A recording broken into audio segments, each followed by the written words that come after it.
जंग के दौरान परमाणु हादसा और बात है और परमाणु हमला दूसरी बात। अगर एक बारगी ये मान भी लिया जाए कि हमलों के दौरान रूस यूक्रेन के न्यूक्लियर रिएक्टरों को निशाना नहीं बनाएगा, तो भी वो जिस तरह से लगातार परमाणु हमले की धमकी दे रहा है, उससे पूरी दुनिया सकते में है। ऐसे में लोगों को यह समझ में नहीं आ रहा है कि वो रूस की किस बात को धमकी समझे और किसे चेतावनी। कहीं ऐसा तो नहीं कि यह जंग वाकई विश्व युद्ध की तरफ बढ़ रही है।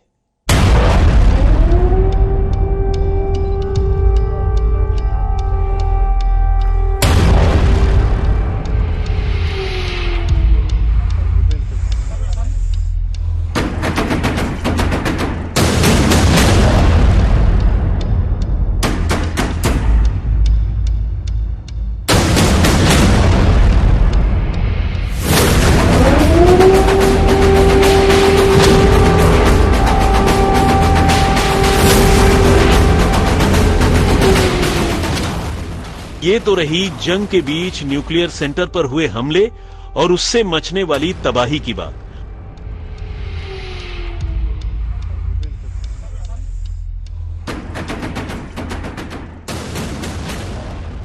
खुद रूस जिस तरह से इशारों ही इशारों में जंग के आगे परमाणु हमले की बात कह रहा है, उससे भी दुनिया डरी हुई है।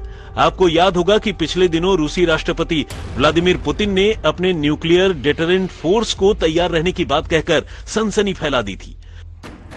Но высшие должностные лица ведущих стран НАТО допускают и агрессивные высказывания в адрес нашей страны. Поэтому приказываю министру обороны и начальнику генерального штаба перевести силы сдерживания российской армии.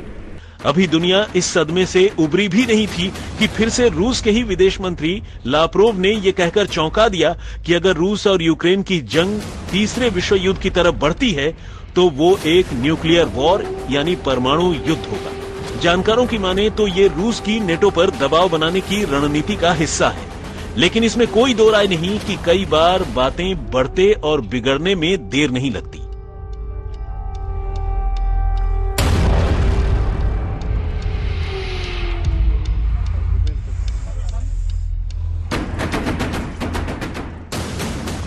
परमाणु हमलों से अलग जंग के बीच परमाणु हादसे का खतरा भी अपने आप में किसी परमाणु हमले से कम नहीं है।